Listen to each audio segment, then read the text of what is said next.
Oi pessoal, de volta com a Ana Lúcia Cozonara, fono da nossa equipe, da equipe Singular, e ela veio hoje contar um pouco pra gente sobre apraxia da fala. O que é isso? As crianças com autismo têm apraxia? Só crianças com autismo têm? Crianças sem espectro podem ter também? O que é isso, Ana?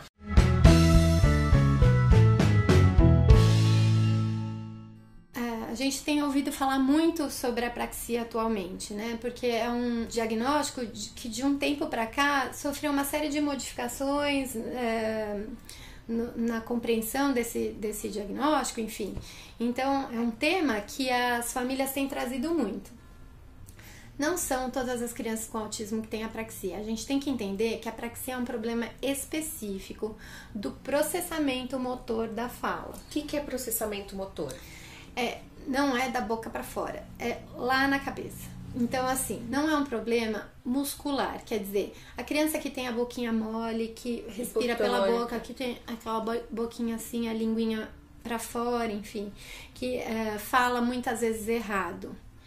Esse é um problema da boca. A apraxia tem a ver com o que acontece no cérebro antes dessa informação chegar na boca. É como ela é passada para a boca se mexer. Isso. O cérebro trabalha, faz uma programação de como é que essa fala chega, qual músculo que ele vai movimentar, como é que a musculatura da língua vai se comportar, como é que o lábio vai se mexer, enfim, para conseguir fazer, encadear os sons de forma que eles sejam compreensíveis. Certo.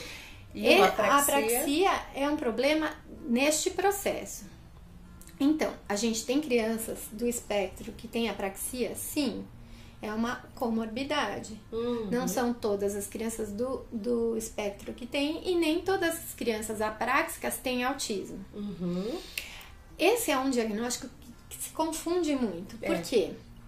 As crianças com apraxia também olham pouco. Também são crianças agitadas, que é o que a gente vê no espectro. Só que a diferença importante é na comunicação. Na intenção comunicativa. Exatamente. Então, as crianças que têm só apraxia, apesar de agitadas e de olharem pouco, você consegue perceber a necessidade de se comunicar e as formas compensatórias com que elas fazem isso, apesar da dificuldade da fala. Elas têm comunicação social, elas tentam uma interação social, diferente das crianças com autismo que têm dificuldade nessa interação, nessa troca comunicativa. Exatamente. Né? Em precisar do outro, em querer compartilhar com o outro coisas. Exatamente. Então essa é a diferença importante, é isso que a gente tem que observar nas crianças. Agora, tem crianças com autismo que por mais que a gente tente desenvolver essa questão da comunicação e a gente perceba que isso está acontecendo, ainda assim, quando começa a produção dos sons, eles são muito ruins. Então, aí a gente pode pensar numa questão prática. Entendi. Então, assim, são coisas que podem acontecer juntas, mas que não acontecem sempre juntas. Então, a gente pode ter crianças que são só apráxicas e autistas que também são apráxicos. O que mais a gente pode observar nessas crianças? Em alguns casos, a gente tem uma dificuldade na alimentação. Então, assim, são crianças que não são muito habilidosas aqui na parte motora oral. Então, às vezes a gente vê dificuldade para mastigar, são crianças que nem sempre conseguem conter a saliva, que podem babar, que quando comem se sujam demais, a língua aparece, a comida aparece. Então, basicamente, é uma dificuldade da informação que o cérebro passa para essa musculatura e para essas funções orais. Exatamente. Ele se bagunça um pouco no uso desses recursos, desse motor envolvendo oralidade. Exatamente. Ok.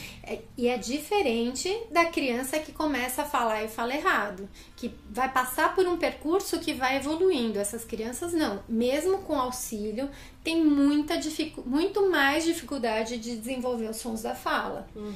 Diferente daquela criança que ainda é inexperiente, mas que você ali dando um empurrãozinho aprende rápido, generaliza os conceitos. Não, essas crianças em geral a gente precisa trabalhar muito mais especificamente com os sons para que o cérebro consiga aprender esses sons de uma forma mais consistente e que ela consiga um som de cada vez.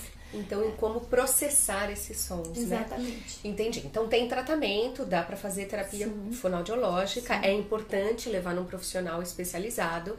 E também é importante levar a criança num especialista de desenvolvimento infantil para diferenciar apraxia, de desordem de linguagem, de transtorno do espectro autista, porque são coisas diferentes, mas que podem ter alguns pontos em comum. E é importante tratar da forma certa para a criança se desenvolver num todo, né, de uma maneira geral, em todo o potencial que ela tem. Exatamente.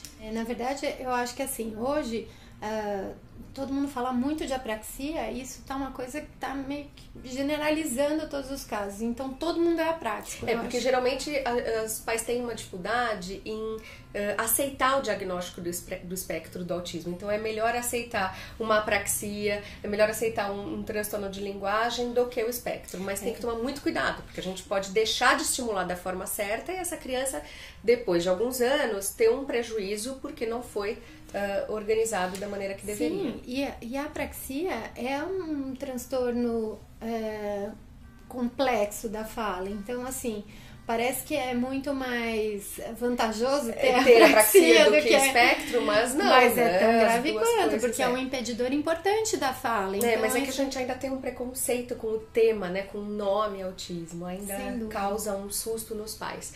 Mas eu achei importante esse vídeo pra gente diferenciar e também pra tirar o estigma um pouco do espectro do autismo. Acho que a gente precisa aceitar melhor que isso acontece em cada 68 crianças. E que só um especialista pode diferenciar e tratar as duas coisas se for necessário, né? Sim. Então, muito bem, fica com a gente, se inscreve no canal para receber links de vídeos quando postarmos, que nós postamos toda semana links aqui no nosso canal. E dá um joinha se você gostou, tá bom? Um beijo e até o próximo vídeo. Tchau, tchau!